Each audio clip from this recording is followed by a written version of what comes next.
This is pretty amazing. The Associated Press. Huckabee advocates a national consumption tax, which is similar to a sales tax, to replace the existing federal taxes on personal income and payrolls. Right? So people who earn, an average income or even a low income spend 100% of their money. More than half of Americans save no money, or in the neighborhood of half of all Americans have no savings whatsoever and are not saving. They can't afford to. They spend everything. And so Huckabee wants to tax those people because every penny they spend will be taxed.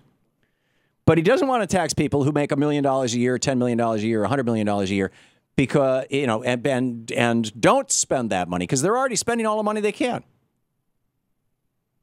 It's like Nick Hanauer, the progressive millionaires guy.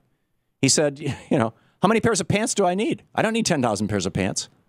I could afford to buy them, but I don't need them. So what am I going to do? I'm going to put my money in my Swiss bank account, and it's not going to help anybody. I mean, I'm paraphrasing. But then it gets really toxic. Then the Associated Press writes, he rejects calls Huckabee for a minimum wage increase, saying his proposals will yield a maximum wage for workers.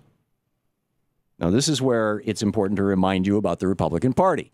The maximum wage is something that we've never had in the United States since 1787. Since we won the Revolutionary War. Before the Revolutionary War, England imposed a maximum wage, both in England and in the United States. And the maximum wage was designed to keep workers in poverty so that they would not revolt, so that no middle class would emerge. Because keep in mind, back in the 1700s, this was the England that Dickens wrote. I mean, Dickens was in the 1800s in the Victorian era, 70 years later, but it was fairly stable and static. And that maximum wage law guaranteed that nobody rose out of poverty. Mike Huckabee just proposed this.